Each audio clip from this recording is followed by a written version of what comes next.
बहुत रोते हुए हो गया। अब ये सब नहीं, गिज्ञाते रहे, कब तक गिज्ञाते रहे, कब तक नाथ। एक बात कर लो, अपने अस्तित्व को प्रभु के चरणों में अर्पित कर दो। तो कह रहे मत चित्ता सर्व दुर्गानि मत प्रसादात् करिष्यसि अथ चेत तुम अहंकारान न श्रोष्यसि विनश्यसि। यदि तू मेरी ये बात नहीं सुनेगा अहंकार के कारण तो तेरा नाश हो जाएगा। ये सुन लो बात, या तो ऊपर वाली पंक्ति की बात सुन लो या तो नीचे वाली पंक्ति की बात सुन लो। सांसारिक लोग करके अपने में विशेषता लाना चाहते हैं, उनका अभिमान है। चाहे जितना कोई करके निर्दोष होना चाहे फिर भी उसमें सूक्ष्म दोष बना रहता है, क्योंकि अहंकार रहता है। अहंकार विमूढ़ आत्मा करता अमित मन्यते। उस दोष की सूक्ष्मता की जड़ का नाश हो जाता है। मत प्रसादात् करिष्यति, केवल भगवद आश्रय।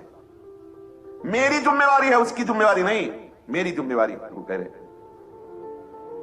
उन दोषों को, भिन्न बाधाओं को दूर करना और दिव्य सद्गुणों को प्रकाशित करना, ये मेरी जिम्मेवारी है। ले लो महाराज जिम्मेवारी, दे दो भैया, काहे को बोझा ला देना। पहले बता दिया कि आप करोगे भी अगर अहंकारवश, तो कितना भी आप दुर्गुणों का त्याग करो सूक्ष्म दोष बने रहेंगे। और भगवद आश्रित हो जाओ तो जो दोष का करता है ना अहम, वही लय हो जाता है। पूर्ण निर्दोष वही होता है जो भगवद आश्रित होता है, क्योंकि कर जो भी किया जाता है उसमें प्रधान अहम रहता है। अहंकार विमूढ़ आत्मा करता हम इति मन्यते, मैं करता हूं ये बना रहता है। मतलब कितना आनंद का विषय है भगवद आश्रित होना। योगक्षेमम वहाम्यहम्, प्राप्ति की रक्षा करना और अप्राप्ति की प्राप्ति कराना वहाम्यहम्, मैं करूंगा।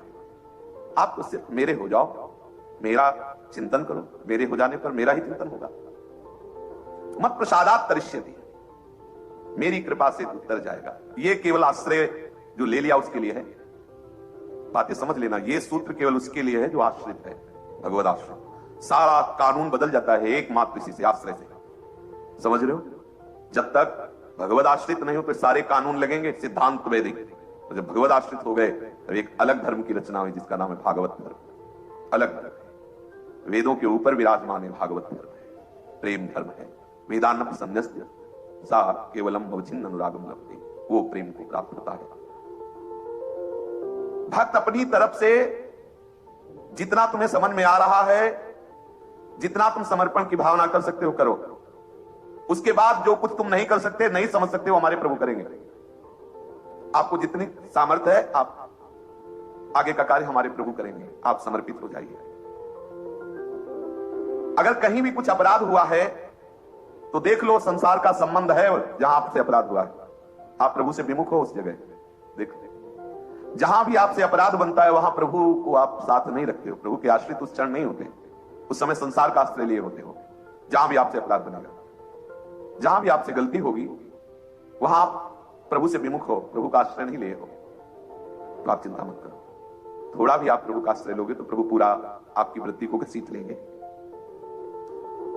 अपराध को अब दूर करने की जिम्मेवारी आपकी नहीं रही है, प्रभु के लिए खुला कह रहे हैं।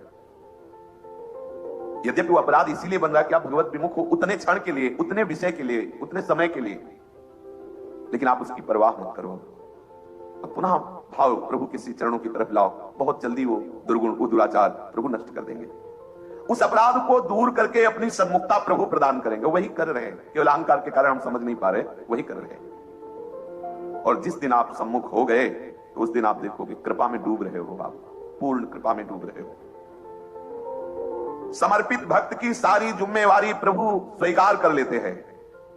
अहम त्वाम सर्व पापेभ्यो मोक्षयिष्यामि मा शुचः, मैं तुम्हें पवित्र करूंगा, मैं तुम्हारे सारे पापों को नष्ट करूंगा।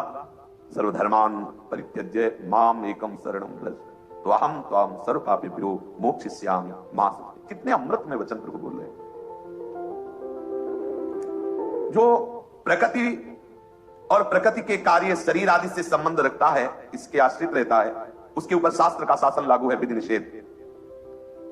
उसे वर्ण आश्रम के अनुसार कर्तव्य का पालन करना ही होगा। यदि त्रुटि करेगा तो दंड मिलेगा। उसको नियमों के अनुसार चलना पड़ेगा। प्रकृति का परिणाम, ये जो शरीर आदि, इससे संबंध रखने पर जो क्रियाएं आपकी पुण्य और पापमयी हैं, भोगना ही पड़ेगा।